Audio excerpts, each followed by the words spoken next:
Alright guys, so today's video is not going to be something I'm necessarily proud to have to make, but something that I feel like needs to be said. Kind of more of a message to the rest of the motovlogging community and not a personal attack upon the video's namesake. The rest of the motovlogging community, or anyone that's, especially anyone that's just starting to kind of dip their toes into that motovlogging community, something that they need to hear. So a little disclaimer before we start. Like I said, this is not going to be a personal attack against the, or it's at least not meant to be, against the video's namesake. More of just kind of a, I don't know, a public service announcement of sorts for everyone else. And when I started my YouTube channel, I told myself I was going to stick away from some of the drama and nonsense of the rest of it. And not for any, like, holier than thou, I am better than the bullshit kind of thing or whatever. Like, sometimes the drama's entertaining and stuff. That's not what I wanted for me.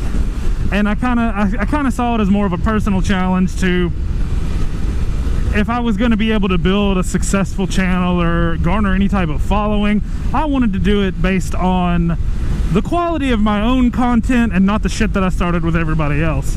So this is not meant to start shit with anybody. This is a PSA for anyone else out there that may come across it and hear it.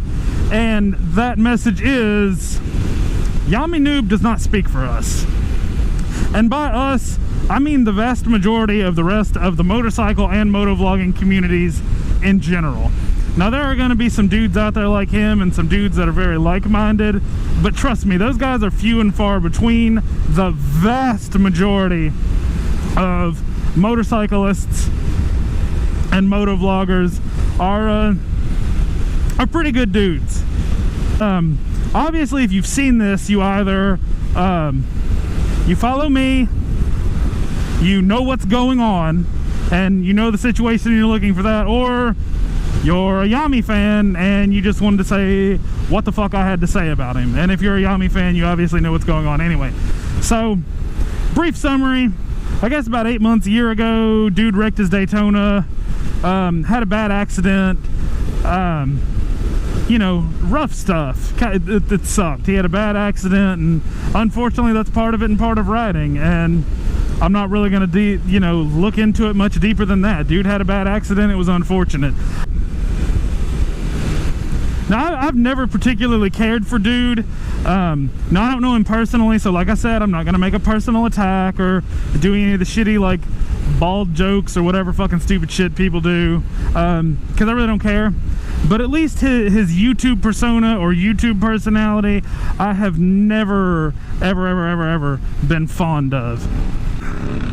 I don't know what it is. There was just always something about him that just kind of rubbed me the wrong way. That's not, like I said, that's not meant to be a personal attack. That's just my own personal opinion and view of his stuff.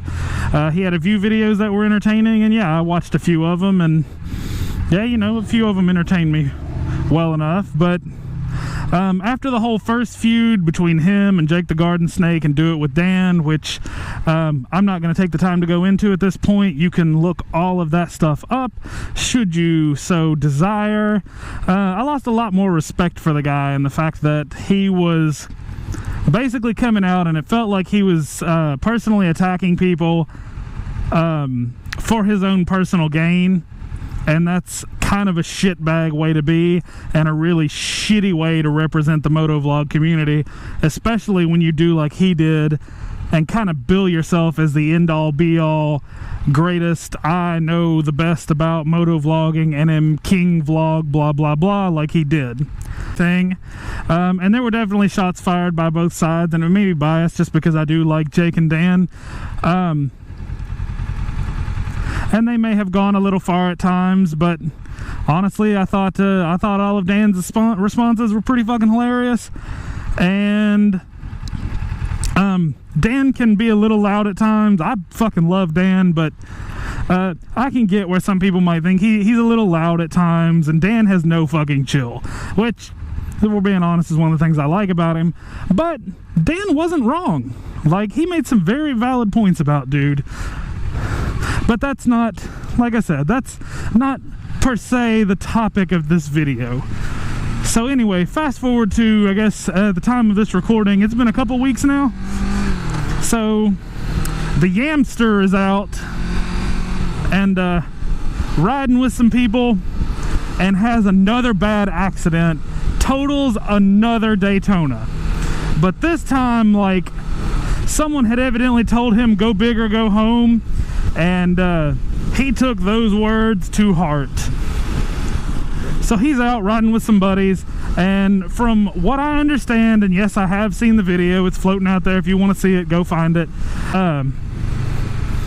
Evidently he's attempting to overtake another bike and decides to go and overtake a bike by crossing the yellow line to try and drag knee in a blind curve. So he crosses a double yellow line in a blind curve to overtake another bike and try to drag knee. Pretty goddamn stupid decision right there. But whatever, let's move past it. So the big problem with this, and the fact, and the thing that I really want to address, is kind of how he has addressed the situation since the accident. And this isn't to say, ha ha ha, he deserved the accident, because I don't wish that type of injury on anybody. Like, if you haven't seen dude's injuries or heard about him, he's gonna have a pretty rough life for the next several months. But you know, it is what it is. If you've heard it once, you've heard it 1,000 times, and I'm gonna say it again. You play stupid games, you win stupid prizes. Yammie is a very poor representation of the motovlogging and motorcycling communities as a whole. He made a very dumb decision, and then he's backing it up by dumb things. And that's not to say that other motovloggers and motorcyclists don't make dumb decisions and don't do reckless hooligan shit on their bikes. We all do it. I do it. If you're watching this, you probably do it. And if you don't, you're either the most cautious bike ever or you're lying to yourself. But anyway, most of us are, I guess, polite enough, respectful enough to know that there's a time and place, and aren't trying to be MotoGP riders in the middle of heavy traffic, or like this incredibly busy road I'm on right now. I'm not sitting here trying to practice wheelies or be a goddamn MotoGP racer in this kind of fucking traffic. Okay? There is a time and a place for everything, and a crowded road is not. So, you know, number one, a lot of us are respectful enough to not fuck around and do dumb shit when we're going to endanger other people's lives. Part of being on a motorcycle is the fact that your life is in significantly more danger than most other people on the road at any given time. And doing reckless shit is just gonna up that danger factor. But we all do it. It's fun. It's part of the fun of riding. But most of us are a little more cautious about when we do it. And to me, that's what differentiates a good rider from a great rider in terms of skill and attitude, is knowing when it's cool to do dumb shit, or knowing when it's smart to do dumb shit.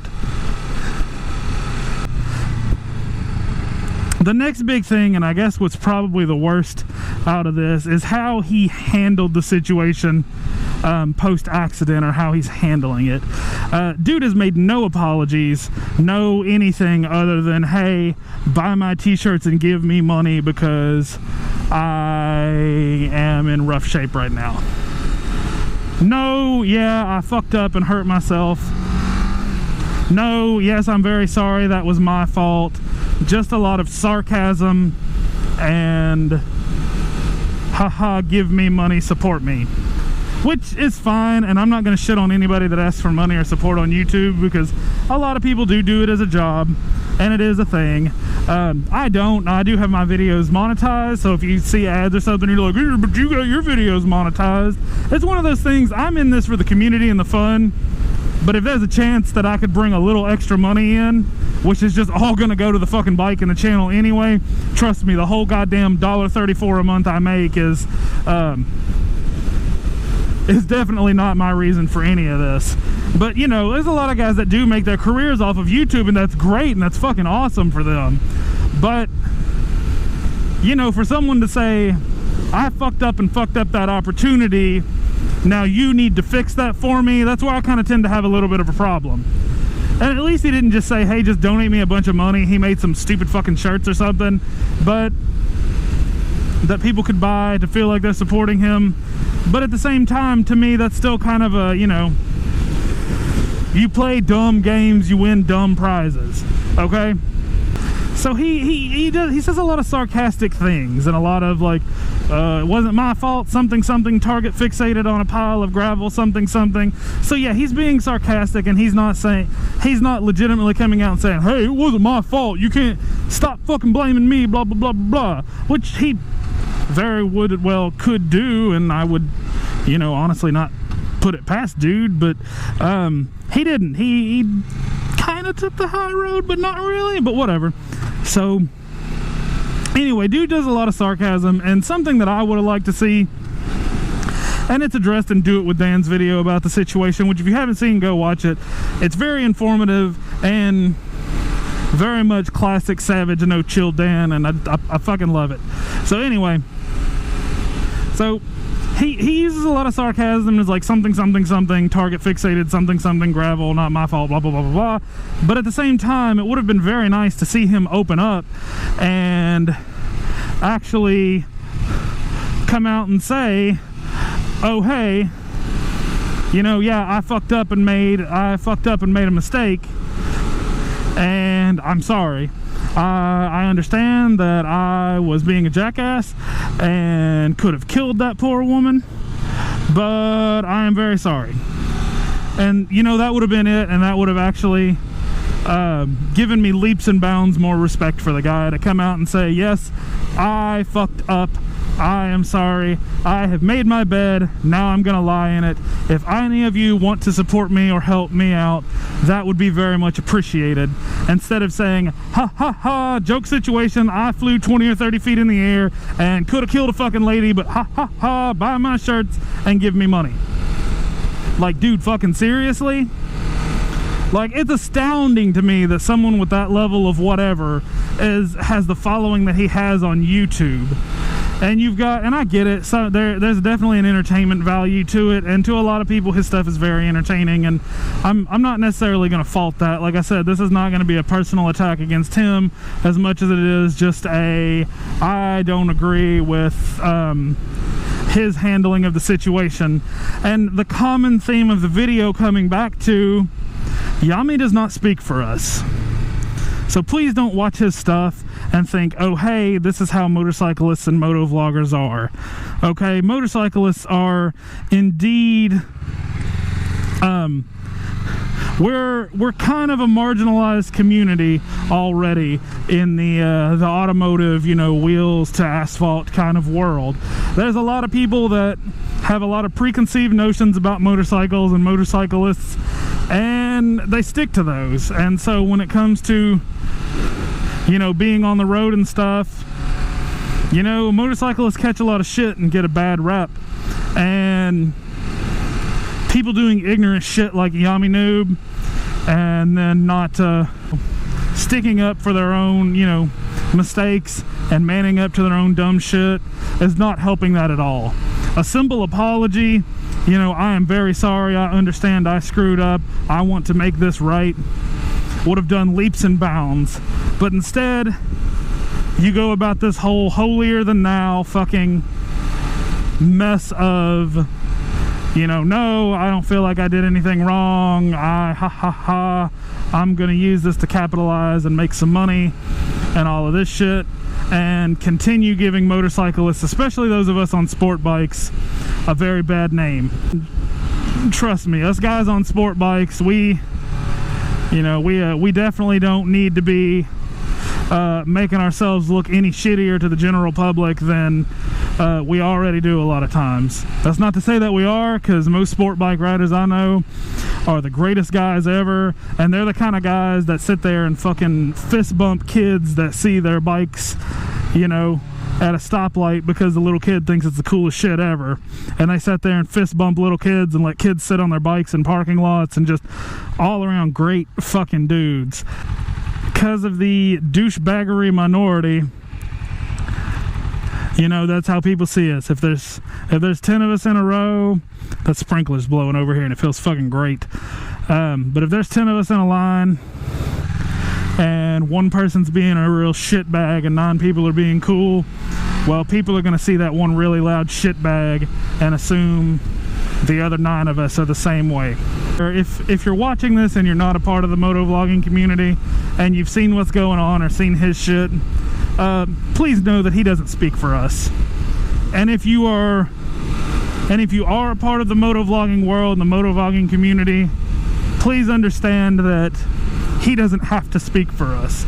You can go out there and have fun and be a hooligan, but still be, you know, but still not be a shitbag of a human being. So please just go out there and, you know, I'm not saying go out there and do something crazy to try to make us all look good. Just don't do anything dumb to make us all look bad either. Thanks, guys.